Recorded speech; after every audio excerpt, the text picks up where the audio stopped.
हर हर महादेव, जय महाकाल। दोस्तों, 24 फरवरी को माघ माह की पूर्णिमा का बड़ा ही प्यारा और पावन सा दिन है।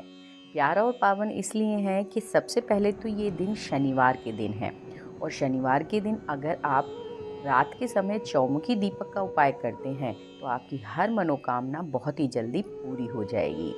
क्योंकि इस बार 120 साल बाद ऐसा योग पड़ रहा है कि अगर आप इन उपायों को करते हैं तो आपके घर में कभी भी किसी चीज़ की कमी नहीं होगी। पूज्य गुरुजी की कथा से सुनकर बहुत अच्छे से आपको बताने का प्रयास करूंगी। तो दोस्तों, चलते हैं अपने पहले उपाय की तरफ। ये उपाय आपको रात के समय करना है, दिन में नहीं करना है।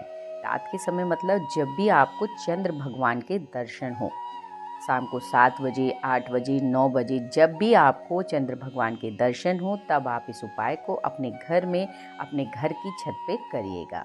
अब इस उपाय के लिए आपको करना क्या है? सबसे पहले आपको एक चौमुखा दीपक लेना है।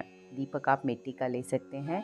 और दूसरी बात ध्यान रखिएगा कि उसके अंदर आपको या तो गाय का देसी घी डालना है या फिर आपको तिल का तेल डालना है। सरसों का तेल बिल्कुल भी नहीं डालना है। साथ ही दोस्तों, आपको लेना है एक कमल गट्टा। आप सभी जानते हैं कि कमल गट्टे माता लक्ष्मी को बहुत प्रिय होते हैं।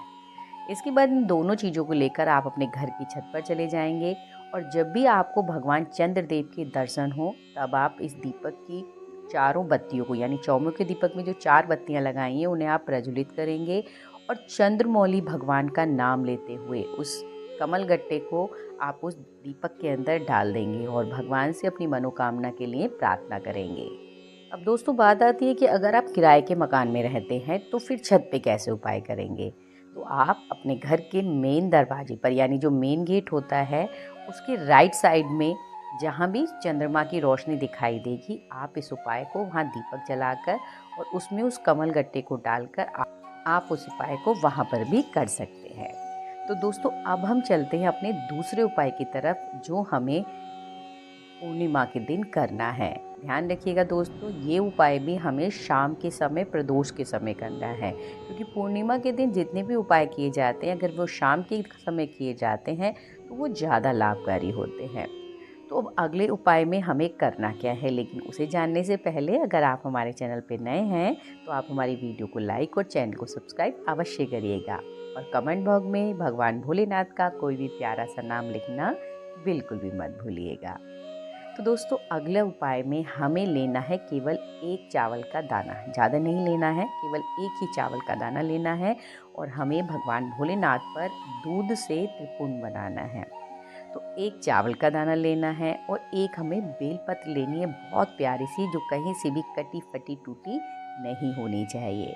साथ ही आप एक लोटा जल लेंगे तांबे के लोटे में और वो भी अपने घर से भर कर ले जाएंगे। और सबसे बड़ी चीज़, आप एक कटोरी में थोड़ा सा कच्चा दूध ले लेंगे। अब इन चारों चीज़ों को लेकर हम पहुंच जाएंगे भगवान भोलेनाथ के मंदिर में।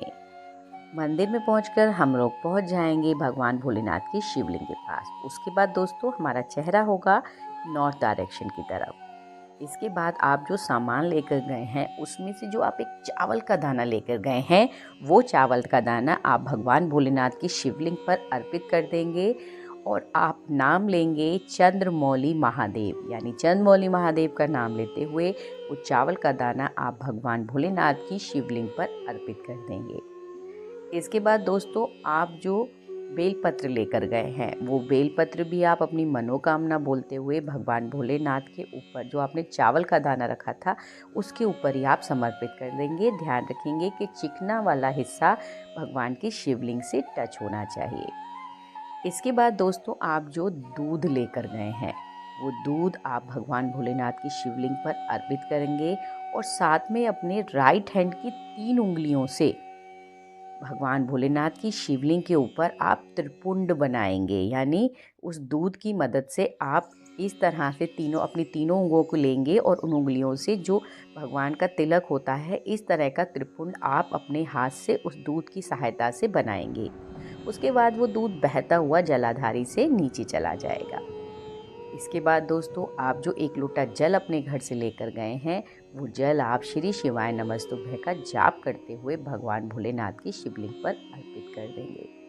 दोस्तों, इस उपाय को करने से आपकी कोई भी मनोकामना क्यों नहीं होगी, वो पूरी हो जाएगी। आप पूजा करते समय अपनी मनोकामना बोलते रहिएगा और भगवान भोलेनाथ उसे अवश्य पूरी करेंगे।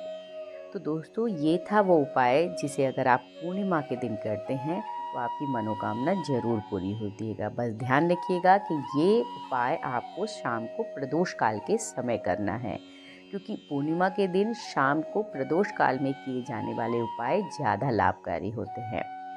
इसी के साथ दोस्तों, अगर पूज्य गुरु जी के उपाय आपको पसंद आए हों तो आप वीडियो को ज़्यादा से ज़्यादा शेयर करिएगा, ताकि और लोगों का भी भला हो सके।